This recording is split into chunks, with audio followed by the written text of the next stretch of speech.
ఎన్టీఆర్ జిల్లా వీసన్నపేటలోని వికాస్ కాలేజీలో ఇద్దరు విద్యార్థులను అధ్యాపకుడు చితకబాదాడు. ఇంటర్ ఫస్ట్ ఇయర్ చదువుతున్న ఇద్దరు విద్యార్థినులను వాష్రూమ్కి వెళ్లారన్న కారణంతో కరెంటు వైర్తో వైస్ ప్రిన్సిపల్ గువ్వల శ్రీనివాస్ రెడ్డి కొట్టారు. సంఘటన జరిగినప్పటికీ నేడు ఆలస్యంగా వెలుగులోకి వచ్చింది. అధ్యాపకుడి దాడిలోని విద్యార్థినులు స్పృహ తప్పి పడిపోయారు. ఆటోలో తీసుకువెళ్లి ఒక ప్రైవేటు హాస్పిటల్లో వైద్య చికిత్సను అందించారు. ఈ విషయం తెలుసుకున్న తల్లిదండ్రులు కాలేజీకి చేరుకొని యాజమాన్యాన్ని నిలదీశారు.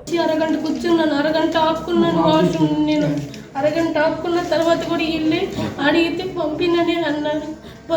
నాకు అర్జెంట్ వచ్చి నేను వెళ్ళి వాష్రూమ్కి వెళ్ళి అలా నేను మా ఫ్రెండ్ మెట్లు దిగుతుంటే మా కోసం మేడం పంపించారు.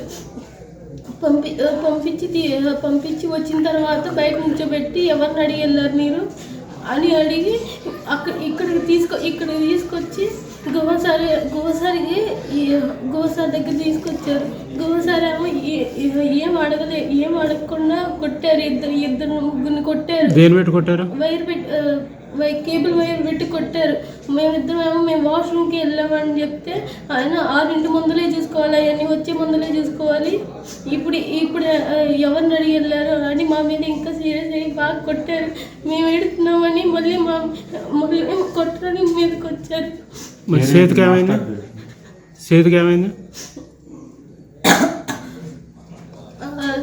అలానే ఏడ్చుకుంటా వస్తుంటే పడిపోయాను. నేను మా ఫ్రెండ్ పడిపోయాను. బాగా కుట్టారు. గువ్వల శ్రీనివాస్ రెడ్డి బాగా కొట్టారు. పడిపోతే మమ్మల్ని ఈ హాస్టల్కి తీసుకెళ్ళి పసుపు అవన్నీ రాశారు. అయినా కానీ లెగట్లేదని వార్డెన్ మేడంకి చెప్తే వార్డెన్ మేడం ఆటోకి ఫోన్ చేశారు.